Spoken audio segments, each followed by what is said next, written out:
So, what does it really mean to be free?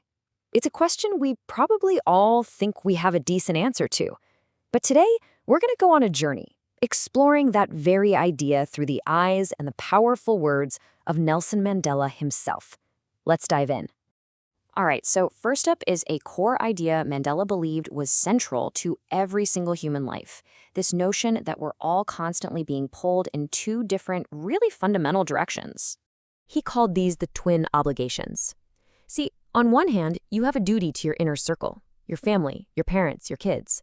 And on the other hand, you have a duty to your outer world, your people, your community, your country. For most of us, just trying to balance those two things, well, that's a huge part of life. And in a just society, these two duties can actually flow together, just like you see here. Taking care of your family shouldn't stop you from contributing to your community. Ideally, they work in harmony. But here's where it gets intense. Under apartheid in South Africa, that harmony was just impossible. For a man of color, trying to fulfill those two obligations meant being torn in two. If you chose to serve your people and fight for their freedom, you were ripped away from your family. But if you chose to be a good father and husband, you had to turn a blind eye to the oppression of your community. It was a truly unbearable choice. So, how did Mandela's own idea of freedom get started? Well, it wasn't with this heavy conflict. It actually began in a childhood world that, on the surface, seemed completely and totally free. I mean, as a kid, his world was all about these simple, natural freedoms, right? Running through the fields, swimming in the streams, roasting corn under the stars. As long as he followed the rules of his tribe and his parents, he felt absolutely 100% free. But, you know that feeling? It was all just a mirage.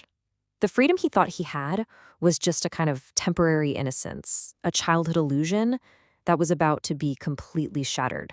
And this is that moment, right? That awakening, the slow, painful realization that his freedom wasn't real, that in fact, it had been stolen from him before he even knew what freedom was. And that discovery, well, it lit a fire inside him, a deep hunger for the real thing.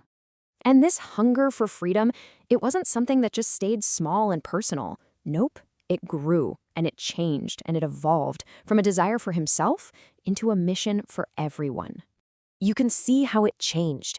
At first, as a student, all he wanted were those simple transitory freedoms, staying out late, reading whatever book he wanted. But then, as a young man, that desire deepened. He started to yearn for what he called honorable freedoms, the basic right to earn a living, to get married, to have a family in peace. And this is the turning point. It's when he looked around and had this slow, dawning realization that it wasn't just him. His lack of freedom wasn't his own private problem. It was the shared reality for all of his brothers and sisters. That's when his personal hunger became a collective cause, and he joined the African National Congress. Now, as you can imagine, a commitment like that, it demands a price. It would end up completely transforming the very man he was. I mean, this cause became the very thing that animated his life. He said it himself. It transformed a frightened young man into a bold one. It drove a law-abiding lawyer to become a criminal in the eyes of the law. It turned a family man into a man without a home, and a guy who loved life to live like a monk in a prison cell.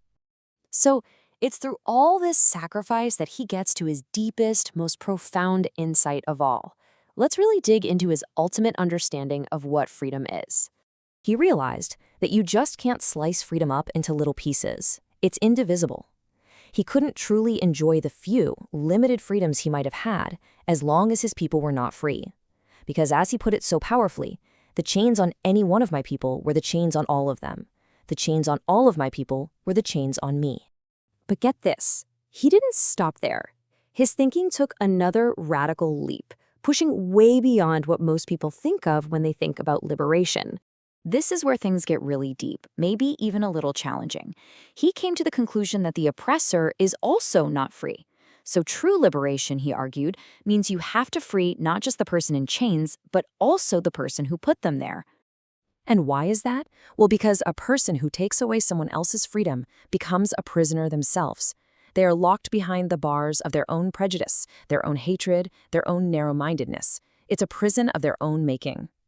So you see, in the end, the act of oppression is like a thief that steals from two victims at the same time. It robs the oppressed of their freedom, for sure, but it also robs the oppressor of their humanity. Both are made less by it. And that's how we land on his final, unbreakable truth. Freedom is mutual. My freedom and your freedom are totally, completely linked. You really can't have one without the other. So that leaves us with a pretty big question to think about, right? If Mandela's right, if the oppressor and the oppressed are both unfree, what does that actually ask of us? How does that change the way we look at injustice, not just out there in the world, but maybe inside ourselves?